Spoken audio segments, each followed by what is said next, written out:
Yeah, nice to meet you. My name is Giovanna.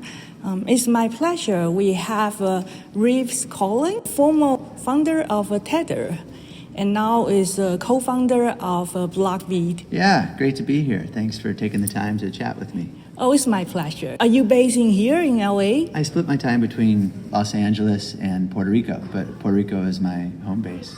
Nice. I just checked your website because I'm a big fan of Dogecoin, and also I like Pokemon. I really like to listen to some story behind, some case study, and also what is the future trend of this year, especially augmented reality, and what type of a benefit and what type of interest engagement you can bring it to the customer. Absolutely. Bring up a good point with like augmented reality and NFTs. So years ago in 2015 is when we first came up with the concept around blockv, and we did an ICO in 2017 and built the very first NFT platform. And one of the main use cases was Pokemon Go at that time was such a new phenomenon, but those were just images that people would capture. Now imagine if that could be a unique image, and so if it could be an NFT, and this was before the term NFT was around. So we built a technology platform to create digital collectibles as well, and there these programmable tokens. And that digital collectible could be captured in augmented reality via a treasure hunt like Pokemon Go. We just did a large activation for Call of Duty throughout Europe, where you could get a loot crate. You'd look on your map and you see all these loot crates, and you'd open it up, you'd find it in augmented reality, and it would pop open, and you'd see if you would win either the Call of Duty game or a PlayStation or various accessories. So brands are really leaning into this to utilize it to better connect and engage with their consumers. So what is the most challenging thing when you use augmented reality to engage with your customer? Luckily, the technology is far enough ahead that it's not so challenging to utilize. The challenging part is actually creating the activation, getting the brands to be open to using this new cutting edge technology. Right. And then now that the consumers want digital goods and they have a wallet, the brands are excited to provide them cool NFTs, because now the consumers get to interact with the brands, with the various brands' property and their IP in ways that really make the consumers feel connected to the brand and become bigger fans and proponents, and then spread the brand's message. Well, what type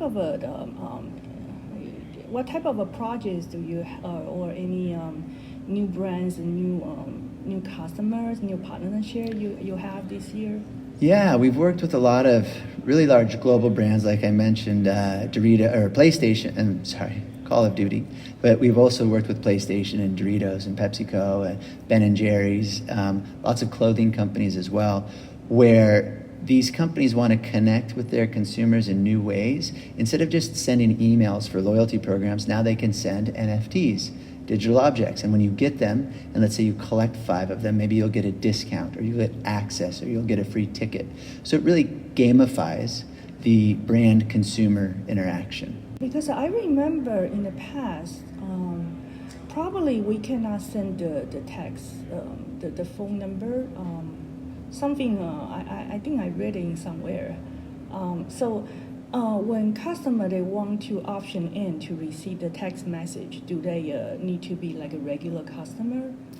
Yeah, we make it really easy for consumers to get an NFT wallet. So you still click a link. So imagine you see a ad on social media or an email or somewhere, and you click on it.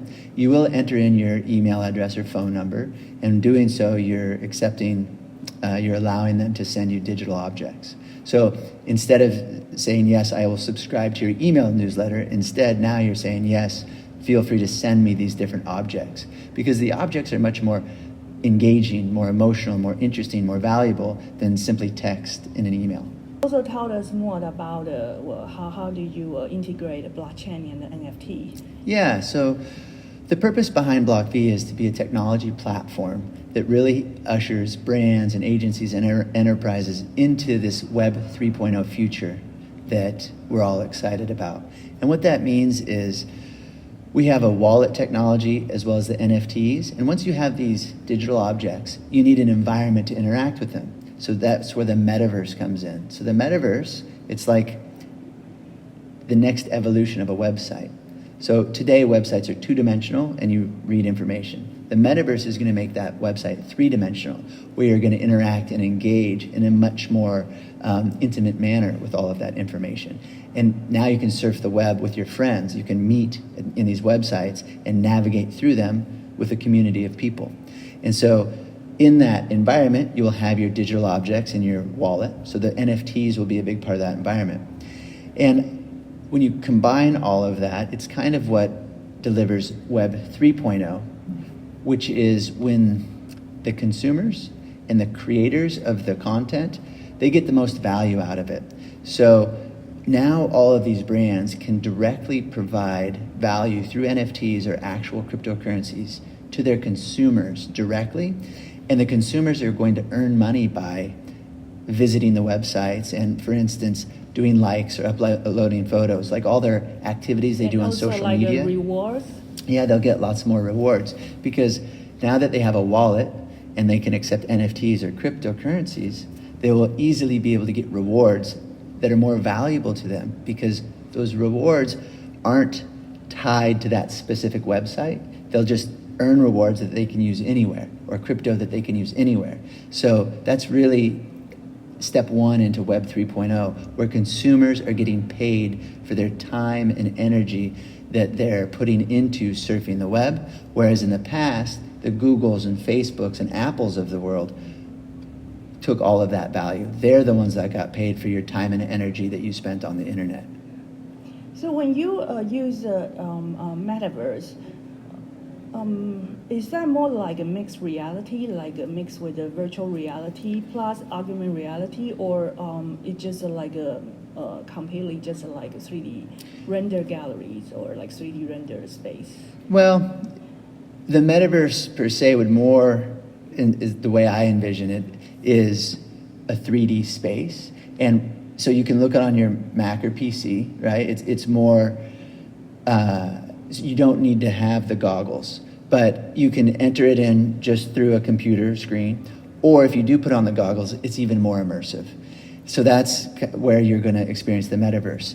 You can also say that the metaverse is the mixed reality. So imagine in the very near future, we'll have augmented reality glasses, and you'll have a digital overlay on top of the real world. And you'll be able to navigate the real world and see these digital objects that you'll be able to collect and interact with. So that's more of a mixed reality, not necessarily the metaverse. It's an overlay on reality. Yeah, I think pretty much a lot of people just like me still a little bit confused between these three.